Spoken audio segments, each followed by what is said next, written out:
حسین بن علی کی وصیت کی حضرت سیدنا امام حسین رضی اللہ تعالی عنہ کو کئی بار ولید بن عتبہ نے بلایا، لیکن حضرت سیدنا امام حسین رضی اللہ تعالی عنہ نے جب کوفہ والوں کے خطوط کو دیکھا تو حضرت سیدنا امام علی مقام یعنی سیدنا امام حسین رضی اللہ تعالی عنہ نے یہ ارادہ کیا کہ اب مدینہ المنورہ کو چھوڑا جائے، یہاں تک کہ جب حضرت امیر معاویہ کو شہید کیا گیا تھا اور حضرت امیر معاویہ کو شہید کرنے کے بعد جب آپ پر لوگوں نے انگشتائی کی تھی کہ امیر معاویہ یہ ایسا محب اہل بیت ہے کہ اس کی پوری زندگی محب اہل بیت میں ختم ہوگی، لہذا امیر معاویہ کو سب سے پہلے قتل کرنا ضروری ہے، ورنہ کوفہ کے اس میدان میں علی کو جس طرح دھوکہ دیا گیا تھا اس طرح حسین نے علی کو دھوکہ دے کر کے نہیں لایا جا سکتا تھا۔ لہذا حضرت سیدنا امیر معاویہ رضی اللہ عنہ کو قتل کیا گیا۔ آپ کی زندگی ہی میں کئی خطوط حضرت سیدنا امام علی مقام کے نام پر مدینہ المنورہ پہنچ چکے تھے۔ جب حضرت سیدنا امام حسین نے تمام خط کو دیکھا تو حضرت سیدنا امام حسین رضی اللہ تعالی عنہ نے 4 شعبان المعظم کو یہ عہد کیا کہ مجھے کل 5 شعبان المعظم کو مجھے اب جو ہے کوفہ کے لیے ہجرت کرنا ہے، روانگی کرنی ہے، مجھے اب مدینہ سے ہجرت کرنا ہے، لہذا اے مدینے والوں سنو کہ جب یہ حسین بن علی چلیں گے تو لہذا اس وقت تمہارے چہرے پر کوئی غم کا مظاہرہ نہ ہو۔ حضرت سیدنا امام حسین نے اس وقت مدینہ والوں کو تلقین کی اور اس کے بعد حضرت سیدنا امیر معاویہ حضرت امام حسین رضی اللہ عنہ نے 5 شعبان المعظم کی صبح کو نبی اکرم صلی اللہ علیہ وسلم کے روضہ مبارک پر پہنچے اور فاتحہ خوانی کی۔ تو نبی اکرم صلی اللہ علیہ وسلم کے روضہ مبارک پر جا کر فاتحہ خوانی کی اور اس کے بعد امام علی مقام نے اپنے نائے جان مصطفیٰ علیہ السلام سے دستبردار ہوئے۔ اے میرے نائے جان، جس چیز کو آپ نے میرے لیے وصیت فرمائی تھی اب وہ وقت نہیں آ گیا ہے اور میں اب مدینہ چھوڑ رہا ہوں، میں مکہ کی طرف جا رہا ہوں۔ اگر مجھے یہ حالات سازگار معلوم پڑے تو مکہ کو چھوڑوں گا اور وہاں جا کر کے کوفہ کے اسی ریگستان میں جا کر کے اپنا پران ڈالوں گا اور وہیں پہ جا کر کے جامع مسجد کو اور وہاں کوفہ کی دارالسلطنت کو اپنے ہاتھ میں لے لوں گا۔ حضرت امام حسین نے اپنے نانا جان کے اسی حوصلے پر جب اتنی اطلاع پیش کی، تاریخ کہتی ہے کہ جب امام علی مقام سے سیدنا امام حسین رضی اللہ عنہ نے جب اپنے نانا جان کے قبر انور پر جا کر کے اتنی اطلاع کی تھی تو قبر انور سے ہاتھ باہر نمودار ہوئے تھے اور حضرت امام حسین کے لیے وہ ہاتھ اس لیے نمودار ہوئے کہ حسین بن علی یہ تمہارا نانا مصطفیٰ ہے، لہذا اس بات کو جا کر کے اور اسی کربلا کے میدان میں کہہ دینا کہ میرے نانا نے میرے بچپنے میں اپنے پشت پر مجھے بٹھایا تھا، لیکن جب میں 24 روزے اس بڑھاپے کے سہارے میں میرا کوئی سہارا نہیں بنا ہے تو میرے نانا کے روزے پر جا کر کے فاتحہ پڑھی ہے اور اسی فاتحہ کی حالت میں جب میرے نانا نے اپنے دستے مبارک کو نکالا ہے تو میرے نانا نے اس چیز کے لیے مجھے وصیت فرمائی ہے، اے بیٹا حسین کربلا تو جا رہے ہو لیکن کربلا میں تمہارے لبوں پر کوئی جنبش نہ آئے، لہذا اے حسین اگر کربلا میں یزید تمہاری بات کو مانتا ہے تو تم اس کے لیے اپنی جان قربان کر دینا، لیکن اے حسین اگر یزید تمہاری بات سے انکار کرتا ہے تو تم کبھی یزید کی حالت پر برابر نہ کرنا۔ لہذا حضرت سیدنا امام حسین رضی اللہ عنہ نے 5 شعبان المعظم کو مدینہ المنورہ سے ہجرت فرمایا۔ تاریخ کہتی ہے کہ جب 5 شعبان المعظم کو آپ نے مدینہ المنورہ کو الوداع کہا ہے اور الوداع کہنے کے بعد جب حضرت سیدنا امام علی مقام سیدنا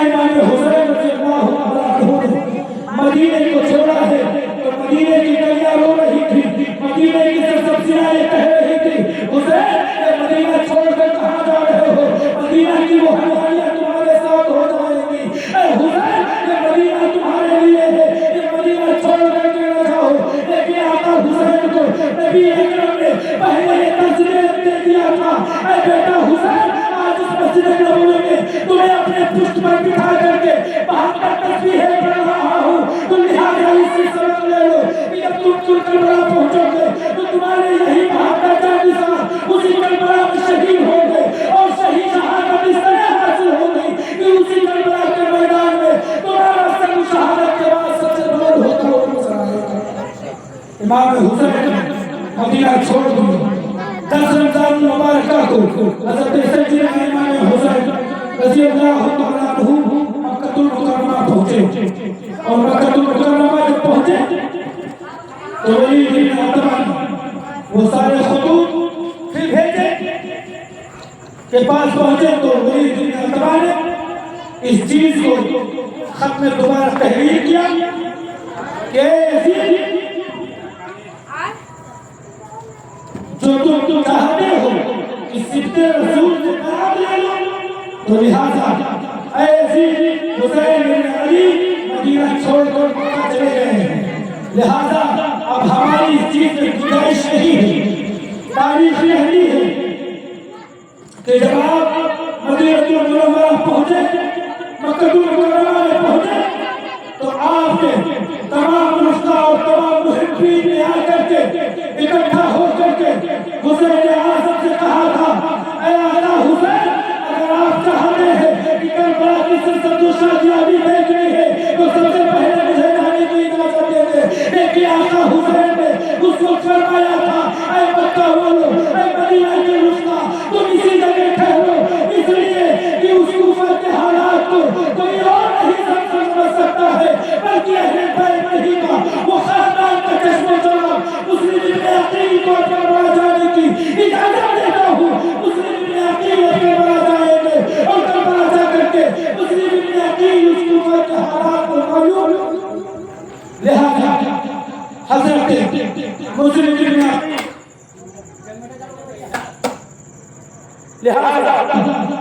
مسلم ابن عقیل جب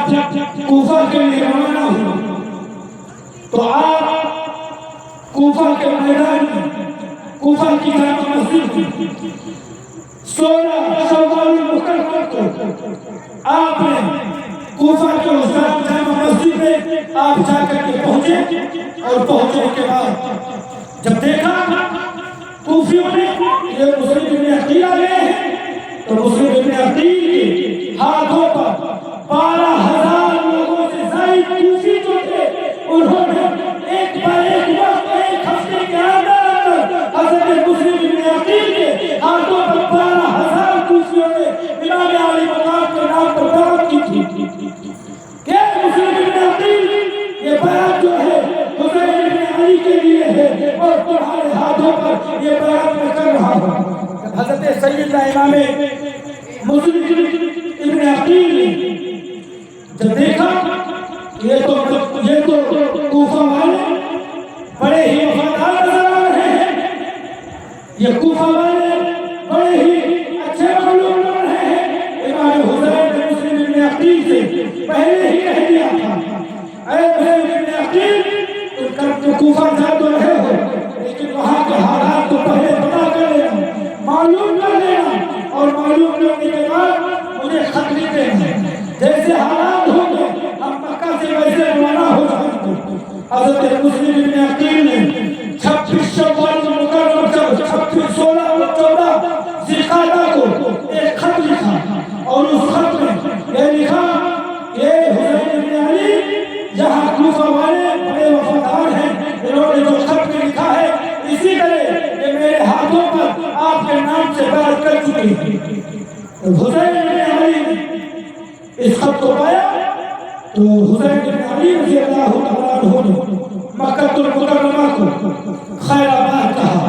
اور آپ نے مکہ المکرمہ کا سفر کیا۔ ابھی تک وہ خط حضرت امام علی مقام کے پاس پہنچا، آپ نے سفر ہی کیا تھا کہ ادھر عبید اللہ ابن زیاد نے یعنی یزید نے عبید اللہ ابن زیاد کو جو دمشق کا اس وقت گورنر تھا، اس کو خط لکھا کہ قاضی شریف جو یہاں کے گورنر ہیں ان کو اس سے موصول کیا جاتا ہے، اور لہذا تم آؤ اور تمہیں یہاں کے مقرر کیا جاتا ہے۔ جہاں کوفہ میں عبید اللہ ابن زیاد کو گورنر مقرر کر دیا گیا اور ادھر آپ کو جو ہے معزول کر دیا گیا۔ جب حضرت امام مسلم نے دیکھا کہ یہاں کی تو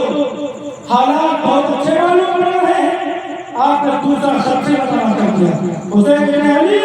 آپ کوفہ کے لیے روانہ ہو جائیں، آپ کو کوفہ والوں کو آپ کی سخت ضرورت ہے، اے حسین بن علی آپ کوفہ آ جائیں، اور کوفہ آنے کے بعد آپ یہ چیز بتا دیں کہ یہ حسین بن علی تمہاری وفاداری کو سلام کرتا ہے۔ مسلم ابن عقیل نے دوسرا خط روانہ کیا، ادھر عبید اللہ ابن زیاد گورنر بن چکا ہے۔ اب عبید اللہ ابن زیاد نے اس بات کو دیکھا کہ عبید اللہ ابن زیاد جس راستے سے کوفہ والے اس چیز کے انتظار میں تھے کہ اہل بیت اطہار کا منتشر چراغ ابھی کوفہ کے لیے روانہ ہو کر کے کوفہ کی طرف آئے گا، لہذا ہم ان کے خیر مقدم کے لیے جا کر کے اسی جگہ اسی راستے پر جا کر کے ہم ان کا استقبال کرتے ہوئے سمجھیں گے۔ تاریخ کہتی ہے کہ جب عبید اللہ ابن زیاد قادسیہ پہنچا تو قادسیہ پہنچ کر کے اس نے حجازی لباس پہنا تاکہ عبید اللہ ابن زیاد کو کوئی پہچان نہ سکے کہ یہ حسین بن علی آ رہے ہیں، یہ ان کا قافلہ ہے یا عبید اللہ ابن زیاد کا قافلہ ہے۔ اس لیے کہ اگر عبید اللہ ابن زیاد کو وہ کوفہ والے اس وقت دیکھ لیتے تو عبید اللہ ابن زیاد کو پہلے ہی قتل کر دیا جاتا، اس کو کوفہ پہنچنے ہی نہیں دیا جاتا۔ حجازی لباس پہنا اور پہن کر کے وہ جب کوفہ پہنچا تو سرکار امام علی وفات نے تمام محبین نے نعرہ بلند کر دیا، نعرہ بلند کیا تو سرکار امام حسین نے تمام عاشقوں نے اس طرح نعرہ بلند کیا ہے کہ قادس تاریخ کہتی ہے کہ قادسیہ کے متعلق دیوار ہل گئے تھے، وہاں کی زمینیں جو ہے لرزہ بردار ہو گئی تھی اور یہ کہنے پر مجبور ہو گئی تھی کہ یہ حسین بن علی یہ تمہاری مہم ہے، اگر تم چاہو تو ان مہموں سے اس زمین کو نیزہ زمین سے اٹھا سکتے ہو۔ قادسیہ کی زمین کو ان کے محبین نے نعرہ تکبیر کو بلند کیا اور عبید اللہ ابن زیاد سمجھ گیا یہ حسین بن علی کے مہم ہے، اگر حسین بن علی کے مہم نہ ہوتے تو نعرہ تکبیر ہرگز بلند نہ کرتے۔ لہذا اب لاؤ یہاں سے اونٹ پر سوار ہو کر دھیرے دھیرے نکلا جائے، آگے بڑھتا گیا۔ عبید اللہ ابن زیاد کو بار بار کوشش کی گئی کہ عبید اللہ ابن زیاد کو کچھ بولنے پر مجبور کیا جائے، لیکن وہی عبید اللہ ابن زیاد جو کچھ بولا ہے، جب یہ گورنر ہاؤس کے قریب یعنی کوفہ کے قریب پہنچا تو اس نے اپنے چہرے سے نقاب کی پٹی کو ہٹایا، حجازی لباس کو اپنے چہرے سے ہٹایا۔ جب کوفہ والوں نے دیکھا کہ یہ حسین بن علی نہیں ہے بلکہ یہ تو عبید اللہ ابن زیاد ہے جو حسین بن علی کے قتل کے ارادے سے آیا ہے، لہذا ہم اس کا استقبال نہیں کریں گے، ہم اس کا ساتھ چھوڑ دیں گے، ہم اسی کوفہ کے ریگستان کی طرف آگے بڑھتے ہیں۔ لہذا تاریخ کہتی ہے کہ اس وقت عبید اللہ ابن زیاد کے چند ساتھی جو اس کے ساتھ آئے تھے دمشق سے وہی اس کے ساتھ رہے اور وہ قافلہ جا کر کے یزید کے جب پاس پہنچا، جب سلطنت میں پہنچا تو اس نے جو ہے تمام طرح سے مظاہرہ کیا، گورنر ہاؤس بھیجا گیا کہ گورنر ہاؤس میں لے جا کر کے عبید اللہ ابن زیاد کو چھوڑ دیا جائے۔ جب عبید اللہ ابن زیاد گورنر ہاؤس میں پہنچا تو یزید نے ایک خبر بھیجی کہ اے عبید اللہ ابن زیاد تمہیں یہاں کا گورنر اس لیے مقرر کیا گیا ہے کہ تمہاری گورنری میں ہم چاہتے ہیں کہ مسلم ابن عقیل کو تلاش کیا جائے اور محب اہل بیت کے ہم اس طرح دشمن ہیں کہ محب اہل بیت کو ہمارے حوالے کر دیا جائے یا ان سے بیعت لے لی جائے، اگر وہ بیعت کرتے ہیں تو ان کی جان بخش لی جائے، اگر نہیں کرتے ہیں تو ان کو قتل کر دیا جائے۔ اللہ اکبر۔ اس وقت عبید اللہ ابن زیاد کا ایک خوراک تھا جس کا نام موقع ہے، اس نے اس چیز کی تلاش شروع کی۔ جب وہ غلام موقف جب جامع مسجد میں پہنچا تو جامع مسجد میں دیکھا کہ ایک بزرگ ہے جن کا نام حانی ہے، وہ اللہ رب العزت کی عبادت میں مصروف ہے، اس طرح مشغول ہے کہ یہ غلام موقف جب یہ پہنچا تو اس نے دیکھا کہ وہ عبادت کر رہے ہیں تو یہ سائے پر بیٹھ کر کے پورا معاملہ دیکھنے لگا، اور پہنچنے کے بعد جب اس نے دیکھا تو یہ نماز جب تک پوری حانی کی تو حضرت حانی کے قریب ہے اور کہا اے حانی ہم یہ چاہتے ہیں کہ مجھے میں جو ہے مکہ مکرمہ سے آیا ہوں، لہذا میں یہ چاہتا ہوں کہ میرے پاس درہم ہے، درہم و دینار ہے، جس درہم و دینار کو میرے اہل بیت کے لیے مجھے پتہ لگا ہے کہ یہاں مسلم ابن عقیل موجود ہے، یہ ان کا میں باقی تھا، ان کا قرض تھا، یہ قرض ادا کرنے کے لیے میں یہاں آیا ہوں، لہذا اے بزرگ اگر آپ کو پتا ہو کہ وہ کہاں ہے تو مجھے آپ پتہ بتا دیں۔ وہ اتنا سنا تو حضرت حانی نے کوئی جواب نہ دیا۔ حضرت حانی نے اس لیے جواب نہیں دیا کہ اگر ہم جواب دیں گے تو اس وقت یہ پتہ نہیں عبید اللہ ابن زیاد کا بھیجا ہوا یہ قرآن ہے یا پھر یزید کا یہ ایسا بتانا ہے کہ جو ہمیں دھوکہ دے کر کے اہل بیت اطہار کا دشمن بن کر کے آیا ہو اور مسلم ابن عقیل کو تلاش کر رہا ہو۔ لہذا حضرت حانی کافی دیر خاموش ہے، جب اس نے بار سوال کیا اور اس طرح اپنی عقیدت اہل بیت سے ظاہر کی کہ ہم اہل بیت کے اس طرح دیوانے ہیں کہ ہماری دیوانگی جو ہے پورے مکہ مکرمہ میں اس طرح مشہور ہے کہ ہماری دیوانگی اہل بیت سے دیکھنے کے لیے لوگ میرے قریب آتے ہیں۔ جب حضرت حانی کو بار بار یہ سوال کرتا رہا اور حضرت حانی کو جب یقین دلا دیا تو حضرت حانی رضی اللہ تعالیٰ عنہ نے اس کا پتہ بتا دیا کہ مسلم ابن عقیل ہمارے گھر میں موجود ہے۔ جب یہ حضرت حانی کے ساتھ گیا تو حضرت حانی کے گھر میں حضرت مسلم ابن عقیل کو پایا، لیکن یہ کافی دنوں تک کئی دنوں میں مسلسل اس نے اس چیز کو کامیاب دیا کہ یہ کئی دن مسلسل حضرت حانی کے ساتھ آتا اور جاتا رہا اور راز کی باتیں جو ہے یہ حاصل کرتا رہا، اور وہی راز کی باتیں عبید اللہ ابن زیاد کے گورنر ہاؤس کو جا کر کے اس کو اوپن کر دیتا، پوشیدہ راز کو اس کو کھلا بیان کر دیتا۔ جب اس بات کو عبید اللہ کو پورا یقین ہو گیا کہ میرا غلام موقف اس چیز میں اس طرح قائم ہو گیا ہے کہ اس نے مسلم ابن عقیل کا پتہ لگا لیا ہے، لہذا اب مسلم ابن عقیل کو میرے پاس گرفتار کر کے لایا جائے۔ اب حضرت مسلم ابن عقیل کو گرفتار کرنے کے لیے عبید اللہ ابن زیاد نے ایک لشکر بھیج دیا، ایک گروہ بھیج دیا کہ جاؤ حانی کو پہلے گرفتار کرو اور حانی کو گرفتار کر کے سب سے پہلے میرے پاس لے کر کے آؤ، اور میرے پاس آنے کے بعد سب سے پہلے حانی سے اس کا مطالبہ کیا جائے گا کہ جب میں گورنر ہاؤس میں پہنچا تھا تو میں نے اعلان کیا تھا کہ مسلم ابن عقیل جہاں کہیں بھی ہو، جس کسی کے گھر میں بھی انہوں نے پناہ لی ہو، لہذا وہ ہمارے حوالے کریں۔ حضرت حانی کو لے جا کر کے گورنر ہاؤس کو پیش کر دیا گیا۔ اب حضرت حانی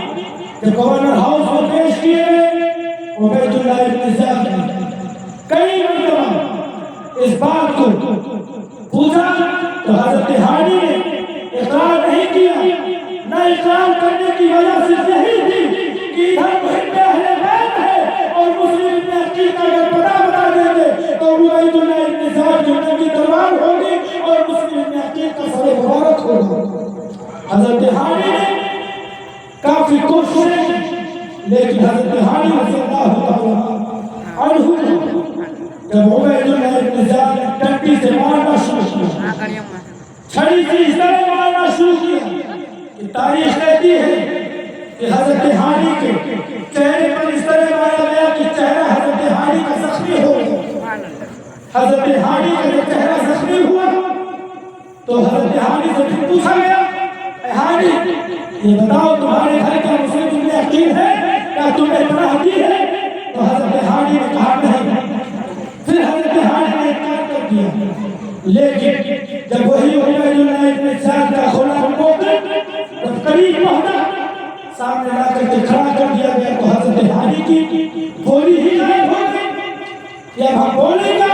انکار کس طرح کریں، اس لیے کہ یہ جو موقف غلام ہے یہ تو میرے گھر پر جا کر کے مسلم ابن عقیل کے حالات کو پتا کر چکا ہے کہ حضرت ہانی کے گھر میں ہی انہوں نے پناہ لی ہے اور حضرت ہانی کے گھر میں موجود ہے۔ پورا دن اسی معاملے میں گزرا، حضرت ہانی رضی اللہ عنہ کو مارا گیا، اس طرح مارا گیا کہ حضرت ہانی کو مار کر کے کمزور کر دیا گیا۔ حضرت ہانی رضی اللہ عنہ جب اس چیز کی خبر ان کے قبیلے والوں کو لگی کہ حضرت ہانی انتقال کر چکے ہیں تو ان کے گروہ قبیلے والوں نے آ کر کے گورنر ہاؤس کو گھیر لیا۔ اس طرح گورنر ہاؤس کو گھیرا کہ گورنر ہاؤس کو گھیرنے کے بعد سارے لوگوں کو تھاوا بولنا ہی والے تھے، وہیں پہلے بیٹھ تھے وہ تھاوا ہی بولنے والے تھے، لیکن عبید اللہ ابن زیاد نے پہلے ہی قاضی شریح کو اس چیز کی تلقین کی، اے قاضی شریح، قاضی صاحب آپ میرے گھر میں آ جائے اور یہ دیکھ لیں کہ ادھر جو ہے حضرت ہانی کو شہید نہیں ہوئے ہیں، قتل نہیں کیے گئے ہیں، مرے نہیں ہیں، بلکہ حضرت ہانی ہمارے قید خانے میں ہیں۔ قاضی شریح نے اس چیز کو جب قاضی شریح اس گورنر ہاؤس کو پہنچے قید خانے کے قریب گھر جا کر کے حضرت قاضی شریح کو پیش کیا گیا۔ حضرت قاضی شریح نے اس معاملے کو دیکھا کہ ہاں حضرت ہانی زندہ ہے، بحیات ہے، تو حضرت ہانی کو اس طرح عبید اللہ ابن زیاد نے دھمکی دی تھی اور اس کے بعد سارے حالات کو حضرت قاضی شریح باہر آنے کے بعد پورا معاجرہ بیان کرنے والے تھے، اتنے قاضی شریح کے ساتھ گورنر ہاؤس سے باہر نکلتے وقت عبید اللہ ابن زیاد نے اپنا دوسرا غلام کے ساتھ ظاہر کر دیا۔ لہذا جب یہ قاضی شریح باہر نکلے تو قاضی شریح کو اتنا موقع نہ دیا جائے کہ یہ جو ہے حضرت ہانی کے حالات کو باہر بیان کرے، تو ایسا نہ ہو کہ حضرت ہانی کے قبیلے والے میرے اوپر ٹوٹ پڑے اور میرا خاتمہ اسی کوفہ کے میدان میں کر دے، اسی کوفہ کے گورنر ہاؤس میں کر دے۔ عبید اللہ کو بہت زیادہ ڈر تھا، لیکن عبید اللہ ابن زیاد نے اس چیز کی قاضی شریح کے ساتھ جب اپنا غلام کیا تو قاضی شریح کے ہاتھ سے نکلے تو حضرت قاضی شریح نے اس غلام کی وجہ سے آپ نے صرف اتنا بتانا مناسب سمجھا اور بہتر سمجھا کہ حضرت ہانی جو ہے وہ باحیات ہے، شہید نہیں ہوئی، ان کو کچھ نہیں ہوا ہے، ان کی پوری حالات کو بیان نہیں کیا جا سکتا۔ آپ کے قبیلے والے اپنے اپنے گھر واپس ہو گئے۔ حضرت مسلم جب اس چیز کی خبر ملی کہ حضرت ہانی کو قید کر لیا گیا ہے، رات کی تاریکی ہوئی، رات کی تاریکیوں نے گھیرا تو حضرت مسلم ابن عقیل نے اپنے دو بچوں کو حضرت قاضی شریح کے حوالے کیا۔ اے قاضی شریح، یہ میرے دو معصوم بچے ہیں، ان میرے معصوم بچوں کو تم اپنے پاس رکھنا، اس وقت تک رکھنا جب تک کہ میرے بھائی حضرت امام علی مقام نہ آ جائیں۔ حضرت قاضی شریح نے اپنے بچوں کو حوالے کرنے کے بعد حضرت مسلم ابن عقیل یہ رات ہی کی تاریکیوں میں نکلے اور نکلنے کے بعد راستہ آپ طے کر رہے ہیں۔ راستہ آپ نے طے کیا تو آپ اتنی منزلیں طے کر چکے تھے کہ آپ کچھ ہی لمحے میں مکہ المکرمہ آپ کے قریب آنے والا تھا، آپ کو پیاس کی شدت نے گھیرا اور آپ جا کر کے دروازے پر پہنچے اور پہنچنے کے بعد اس دروازے پر جب پہنچے تو اس دروازے پر دیکھا کہ خاتون باہر بیٹھ کر کے انتظار کر رہی ہے۔ آپ قریب پہنچے اور قریب پہنچنے کے بعد آپ نے اس عورت سے کہا کہ مجھے پیاس کی شدتوں نے ستایا ہے، لہذا مجھے پانی کے چند قطرات مل جائیں۔ حضرت سیدنا امام مسلم رضی اللہ عنہ پانی کے چند قطرات کو پیے اور اس کے بعد جب حضرت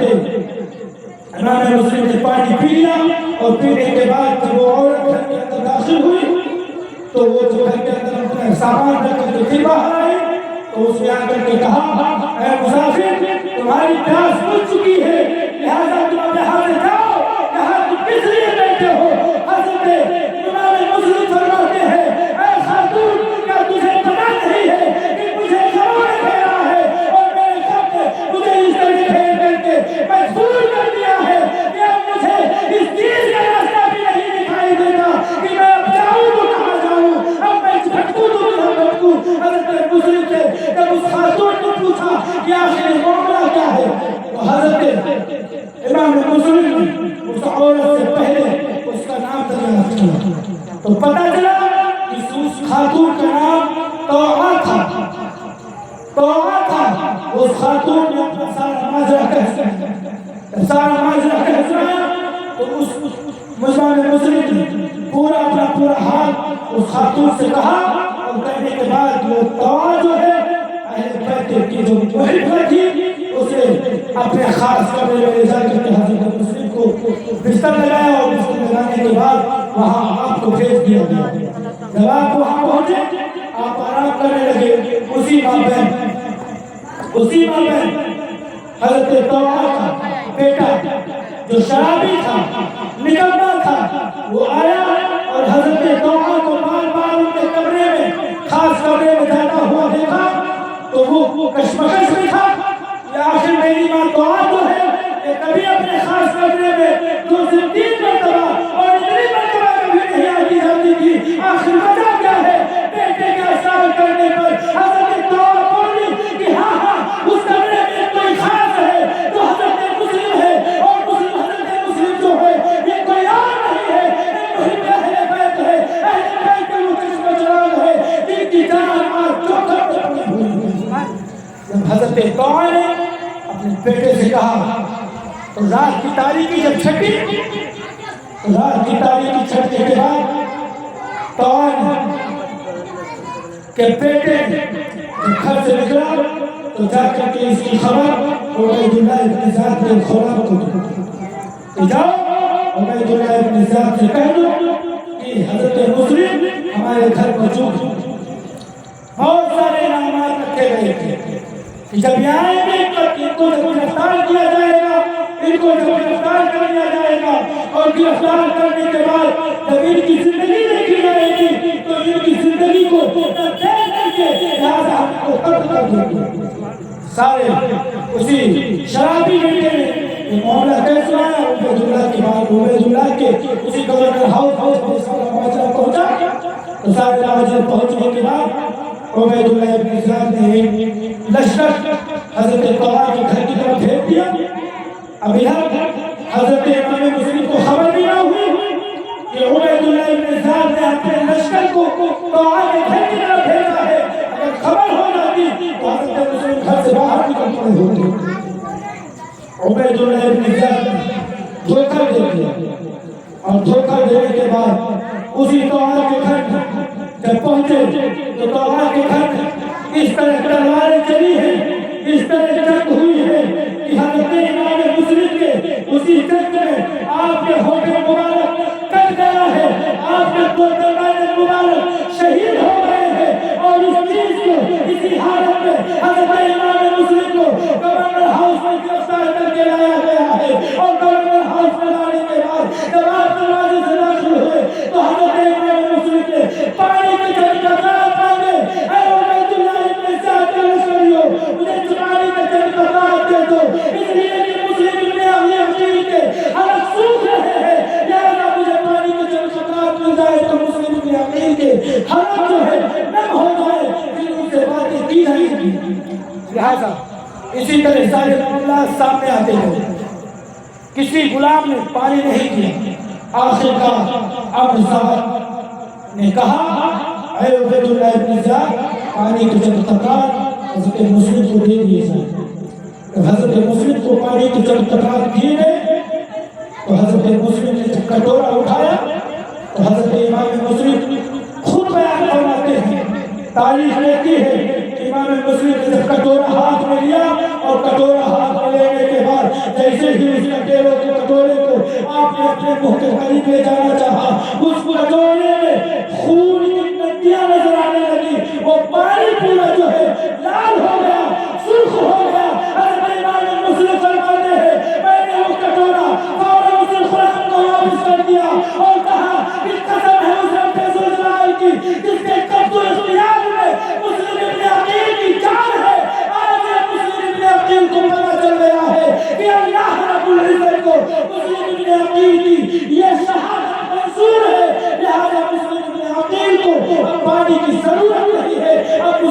عقیل کو پانی کی چاہت حضرت امام مسلم رضی اللہ تعالیٰ عنہ اس طرح آپ گورنر ہاؤس اور عبید اللہ ابن زیاد سے بہت ساری باتیں کی اور باتیں اس طرح ہوئی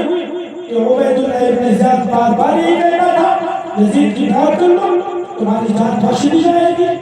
یزید کی بات کر لو تمہاری جان بخش دی جائے گی، لیکن